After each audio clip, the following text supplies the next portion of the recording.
students. Let's go over the final chapter, yay, which is postmodern, contemporary, and global art. Ways of introduction. We have modern art that ends in 1970s. So if you see art that is made now, please don't call it modern art. Postmodern happens right after this, right? Postmodern.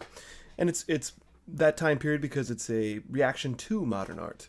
There's this urge to rebel against the norm that it lost its impact when rebellion became normal. Kind of intriguing. The idea of the postmodern world and an artist and scholar is that there's few rules left to break. It's very big into theory and philosophy. I won't get into the particulars there, but it's its own thing. In art and in philosophy, there's this real skepticism of universal truths and objective reality. And as we'll see soon, it's an actual architecture style that goes directly against the rules of modernism before it. Contemporary art is what is made now. So it's various types. There's a lot of different types. There's a lot of different artists.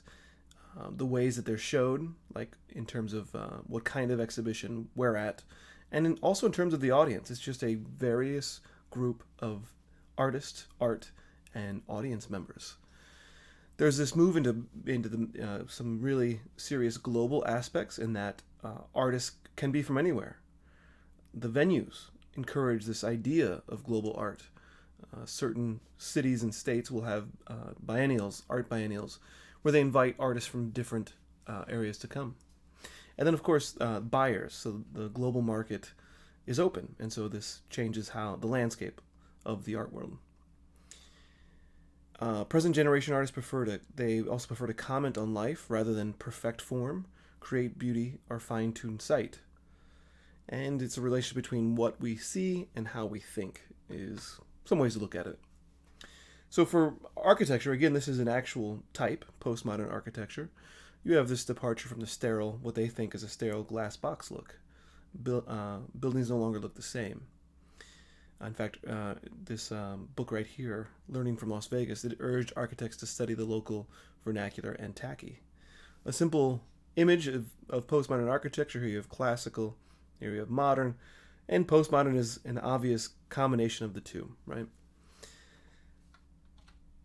Here's one you might know, Michael Graves, and you can see how it looks postmodern. He is the poster child of postmodern architecture.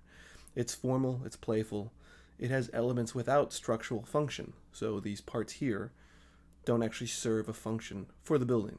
And I'd say that's the biggest thing for postmodernism, is these elements that do not have structural functions. Here's another great example that we actually have here in New Orleans, is the Piazza d'Italia, built in 1978. And it's, some people call it the first postmodern ruin because it was not in great shape until its recent sort of work that's going on with it.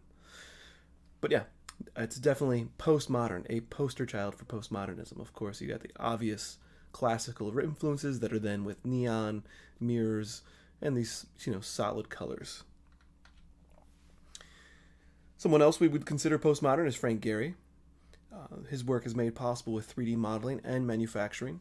And again, like these curves don't actually structurally support it, the actual structure, right? They are just for looks. And in fact, there's a underlying structure that's completely hidden by these curves. Zaha Hadid. So actually, I can't stand Gehry buildings myself. Some people love them. I never liked them. Zaha Hadid is also a post. She died recently, like the last 5 years ago. But I actually really like her work. I think her work is really fantastic. But again, a lot of this is not structural, right? So this is obviously postmodern. And a final example here.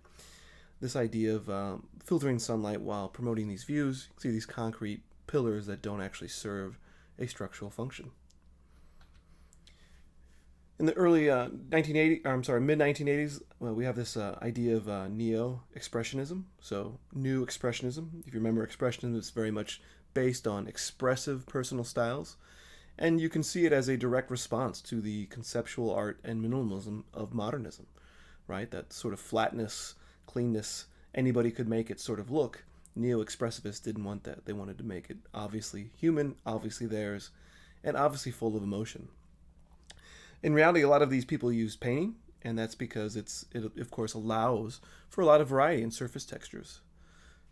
You can see this one here, the juggler with the shadows. This one here, It's got actually like circuit boards built in and wires, and then painting of this very sort of, rough way of painting. It's dripping down, and this looks like a ziggurat, right? References that. Kerry James Marshall, one of my favorite painters. His early work was also neo-expressionist. Not all postmodern artists are neo-expressionists. We're just kind of breaking this down. He was told back when he was a student in the 1980s that painting was dead, but of course he kept at it, and painting came back huge. And he's a fantastic artist making great work. He's a black artist. He brings these black characters into the space, and they are just completely black, right? Because those were missing when you go to the museum and you go look at paintings. So he's got this really interesting way of depicting black people in this area that's, kind of optimistic but not idealistic either. Like colors are great. It's got this is in the projects actually, I believe, in Chicago, and it's got these plants, but then it's also got a lot of just weird stuff, and a lot of this like design elements that he puts in here. I really love his work. If you ever get the chance to see his work, these are huge paintings, sometimes on tarps. Fantastic stuff. We have some people doing things what's called relational aesthetics, and relational aesthetics is just a kind of a term, right, to use about like it depends on the viewer. Like the work really actually depends. The final appearance depends on the viewer. And in this case, this person is using like relational painting, relational aesthetics, in that you can see that this is like a drawing machine, right, that is connected to this seat. And so depending on where you sit is how it will determine how this thing is drawn. And so, yeah, kind of the artist renouncing control over the development and the final appearance of the work, allowing the viewer to come in, is what they would call relational painting, relational aesthetics.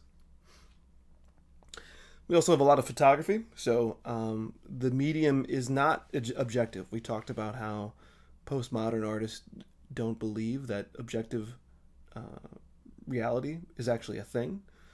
And so they are using cameras because cameras can lie. And that's what they want to use it as a way to lie in an interesting way. And they totally embrace this. This is Cindy Sherman. This is called Untitled Film Still number 48. So she did a lot of these, right? And so what's going on? Like this one, if you see that it's called film still, like you kind of know what's going on already. Even though she plays the part in all of these film stills that she does. But you can tell like she's a young girl that's like running away, right? With so little information. We understand because we've seen films. We know the tropes that they use. And so it comes through. Here's another one. I forget which number this is. But, again, what's going on here? Like, just by looking at this. And for me, it's like this young woman came to the new city, right? The big city.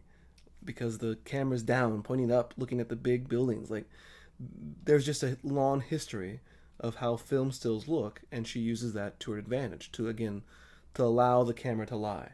This is some of her newer work. It gets really weird, and it's a lot different than her original work. She also does a lot of like Photoshop manipulations, but she has changed these as she's gotten older, and she is always the person in the photos themselves. Just to show you too that you can use photography in a really interesting way. This is a drawing on the floor, right, of this guy, and then just a bunch of garbage placed around there to make it look like he's carrying garbage. See, some of him is actually made of garbage, right? In fact, I think a lot of it is. And so, yeah, just this noble image of a garbage collector, and using photography in a way to trick the eye, to fool you. Here's a Moroccan-born photographer undermining these stereotypes. You have this woman on a motorcycle instead of this man. She's wearing, Muslim veils. But then it's got this strange combination of capitalism. So this blue here, and then the complementary color of orange in these soda cans that is surrounding, like framing the entire existence of the piece within. Have various forms of sculpture. This is Anish Kapoor, and he does a lot of work where he has these forms and then he sprinkles or pours pigment over them so that they're on the form themselves and they're around the area. And of course, this is exploring this sort of ritualistic aspect of these shapes and how they might mimic these ancient religious structures that you remember from the earlier lectures and readings in class.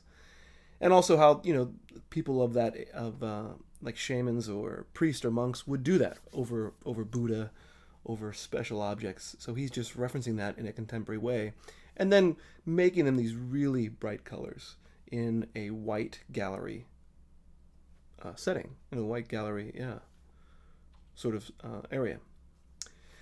Some other sculpture, we have Damien Hirst, who you might have heard of. This one's from 1990. He's what's from the YBA group, and a lot of these terms were developed after they existed and no longer maybe show together. And that's just young British artists.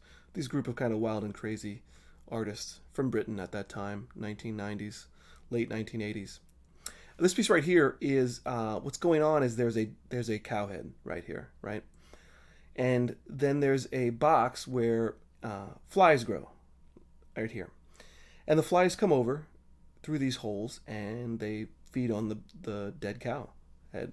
And then right above this is a bug zapper. So, and just collecting dead bugs. So, I don't know. His newer work has gotten not great, but these older works I find extremely fascinating. Just this idea of the life cycle within this vitrine, this large glass container. Maybe you're more familiar with this piece, 1991, The Physical Impossibility of Death in the Mind of Someone Living. It's just a shark that is set into formaldehyde and into a resin to stay like that forever. Some newer work, what we'd call contemporary sculpture. This is Rachel Harrison. This is not an artwork. Similarly, kind of maybe making fun of the art world, trying not to be art, but I actually really like her work. When you first approach it, you think it's so silly and low-key, it's using such crappy materials, but once you look at it and spend some time with it, it just goes together well, and I find them actually quite fascinating. It's using a lot of cheap, very cheap materials. I think this is the IKEA table I had back when I was in college, right? You have foam, and then just some applied plaster, some fake fruit, a cheap, whatever that's called, head. And you got a wig and a hat. And this one's really intriguing, again, because, it's got it's sculpture in the round. You get a different effect here than you do in the back. It's got this hidden camera, this implication that it's like, behind the curtain. So you kind of see what's going on. But yeah, this was absolutely contemporary sculpture, right? Just using these objects, this meditation on what is real versus what is representation. And kind of this kind of funny title. This is not an artwork. Got an artist here, Josh Klein, Tastemaker's Choice.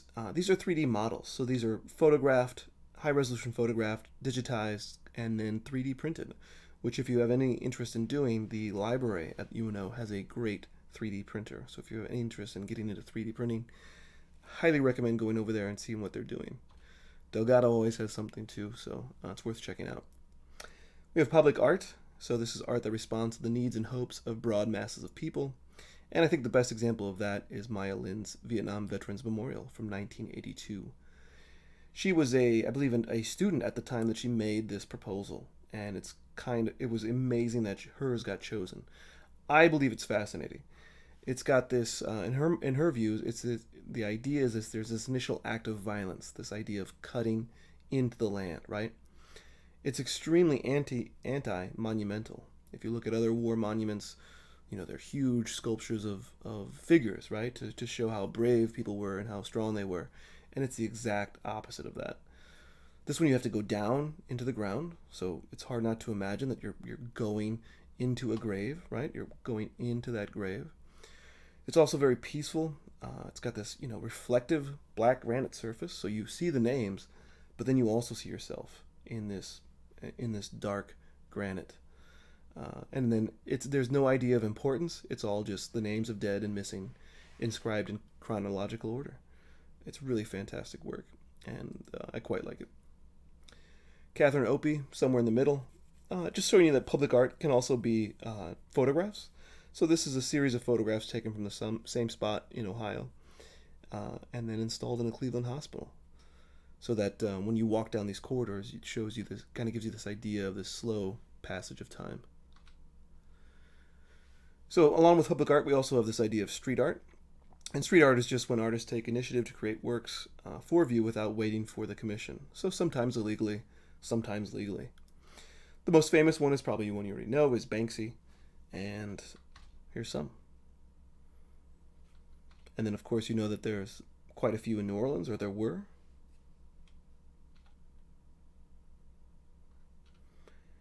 Yeah.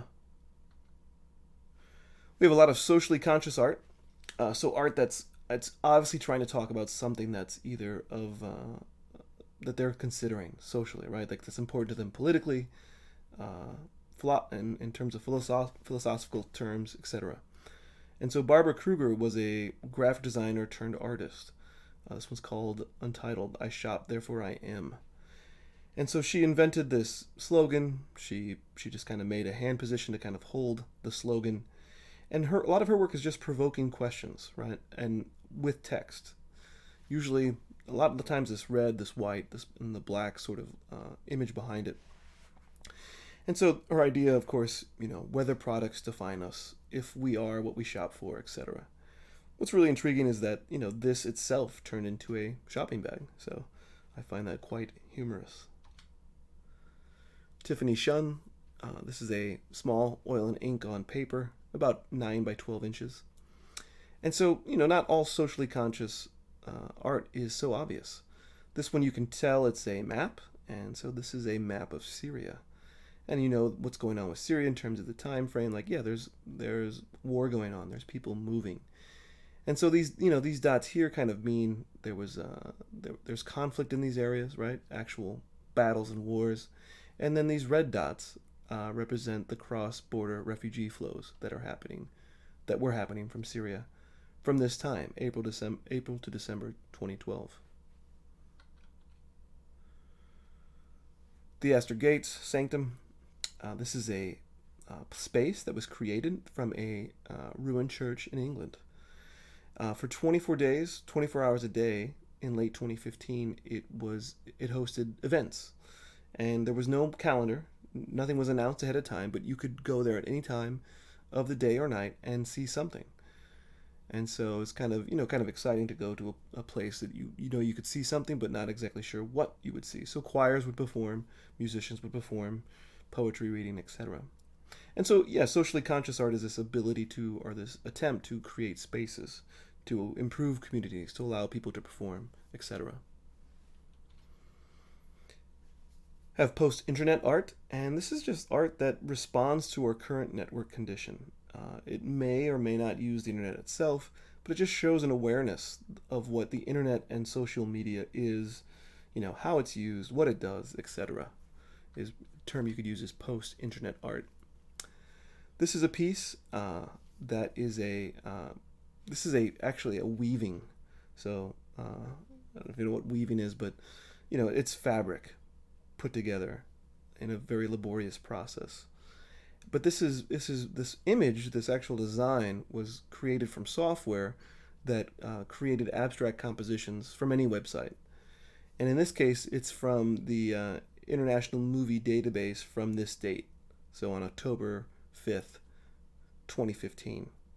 So kind of intriguing, it's obviously using the internet as source, but then it's using weave tapestry, which is not at all internet related or digital related. It's a long sort of handmade process. John Rathman, he does these really wild sort of animations. They're very low budget looking. I think he uses some sort of programs that are kind of ready to go, or he hires artists that maybe try not to make it so amazing looking. But these sort of cheap and easy 3D animations, and they depict his lucid dreams and nightmares. They just kind of jump around. They're very strange, very funny, highly watchable. This was in the German pavilion of the Venice Biennale a couple, maybe 4 years back. And it's post-internet art because this video that it shows it is completely about in the internet. It's about it references news reportage, it references documentary film, it talks about video games, Metal Gear Solid, etc., and internet dance videos. And then it's just put in this really strange sort of installation where it feels like you're in an old school like Tron situation, right? Like a manufactured 1980s 3D skate landscape. And then these chairs that you come in and sit down. And when I went to see it, there were like tons of people. Not tons. I mean, it only holds like 10 or 15 people. But quite a few people were actually asleep in this because these chairs were just insanely comfortable. So yeah, post-internet art. And then finally, we have this, this idea of the global present, right? So of course, our world is united through internet, travel, mobile phones, migration, etc. And again, contemporary artists now they're from everywhere. These biennales, these art events encourage the global aspect. They have these ideas where they have an American pavilion, they have a British pavilion, they have a Polish pavilion, they have a Ghana pavilion. So that like each country invites an artist to go. Buyers of contemporary art are of course global. So there's rich people everywhere in China, in Saudi Arabia, in America. And maybe this drives up prices, but it's a global market made by global artists. And of course, this globalization of culture profoundly affects art, right? And just a few things just to show you finally work that's being made to kind of prove this global aspect. This is an artist, I think from Pakistan. At first this looks like puddles of blood, right? It looks extremely violent. But on looking up close, it's actually these really beautifully drawn representational style of flower petals. And so it just reflects this idea of her life, rocked by violence, but yet hopeful. And I think that's what a lot of this work does, is that it remains hopeful. So Kenyan artist, she noticed how beautiful tin roofs were after they'd been left outside, after they'd change after a while. And so she started doing that herself, cutting them to little bits and connecting them with dots. In her view, in her words, this also alludes to the migrant crisis. These things moving through space here, right? Connecting each other, reacting with each other. Routes of migration. And then finally, we have Doris Salcedo, who is a artist from Colombia. This is a really excellent piece. I don't know if you can tell what's happening. What is happening here is she builds these tables, and then puts grass on this table, and then puts another table on top pointing down. These tables are human size, so they kind of feel like coffins. She's using grass, so there's this feeling of this space underneath this dirt, that's a space for a dead person to be. And there's just so many of them. It's hard not to. It's obviously meant to be about many people dying.